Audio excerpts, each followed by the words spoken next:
الرسول صلى الله عليه وسلم في كتير من الأحاديث وصانا على الصلاة. علشان كده لازم دايما نكون متفقين إن مفيش مسلم ما بيصليش. فقال صلى الله عليه وسلم 5 صلوات من أحسن وضوءهن وصلاهن لوقتهن وأتم ركوعهن وخشوعهن كان له عند الله عهد أن يغفر له، ومن لم يفعل فليس له عند الله عهد، إن شاء غفر له وإن شاء عذبه. ولكن الأهم من الأداء الحركي للصلاة هو جودة الصلاة. يعني ما ينفعش تكون بتأدي الصلاة مجرد حركات كده وانت مش مركز ولا عارف انت بتقول ايه. فقال صلى الله عليه وسلم إن الرجل لا ينصرف وما كتب له إلا 10 صلاته. هنا بيوضح لنا الرسول صلى الله عليه وسلم إن قد لا يكتب للإنسان من صلاته إلا 10.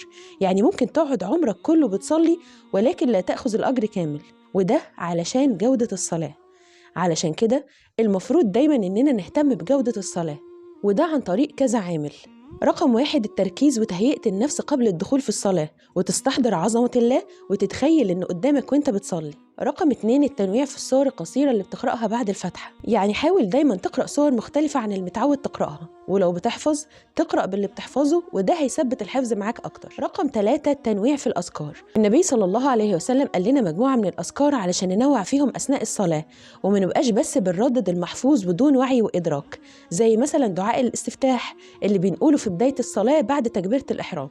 أول صيغة اللهم باعد بيني وبين خطاياي كما باعدت بين المشرق والمغرب، اللهم نقني من خطاياي كما ينقى الثوب الأبيض من الدنس، اللهم اغسل خطاياي بالماء والثلج والبرد. الصيغة الثانية لدعاء الاستفتاح سبحانك اللهم وبحمدك وتبارك اسمك وتعالى جدك ولا إله غيرك. الصيغة الثالثة اللهم لك الحمد أنت نور السماوات والأرض ولك الحمد أنت قيم السماوات والأرض ولك الحمد أنت رب السماوات والأرض ومن فيهن، أنت الحق ووعدك الحق وقولك الحق ولقاؤك الحق والجنة حق والنار حق والنبيون حق والساعة حق، اللهم لك أسلمت وبك آمنت وعليك توكلت وإليك أنبت وبك خاصمت وإليك حكمت فاغفر لي ما قدمت وما أخرت وما أسررت وما أعلنت، أنت إلهي لا إله إلا أنت. وكمان أذكار الركوع، وهي أذكار عن الرسول صلى الله عليه وسلم.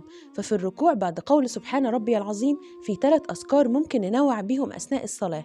الذكر الأول هو سبوح قدوس رب الملائكة والروح. الذكر الثاني اللي هم لك ركعت وبك آمنت ولك أسلمت خشع سمعي وبصري ومخي وعظمي وعصبي. الصيغة الثالثة سبحانك اللهم وبحمدك اللهم اغفر لي. وفي السجود كمان عندنا ذكرين نقولهم بعد قول سبحان ربي الأعلى. الذكر الأول هو سبوح قدوس رب الملائكة والروح، وهو نفس الذكر اللي كنا بنقوله في الركوع. والذكر الثاني اللهم لك سجدت وبك آمنت ولك أسلمت سجد وجهي للذي خلقه وصوره وشق سمعه وبصره تبارك الله أحسن الخالقين. ودي كانت مجموعة من الأذكار اللي هتساعدنا دايما إننا نكون مركزين ومنتبهين في صلاتنا، وكل الأذكار دي هسيبها لكم في أول تعليق تحت الفيديو. المهم نبدأ نتعلمها ونرددها في صلاتنا علشان بإذن الله ناخد أجرها كامل، ومش بس نتعلمها، إحنا كمان لازم نعلمها لغيرنا، لأن الدال على الخير كفاعله. وما تنسوش تصلوا على النبي.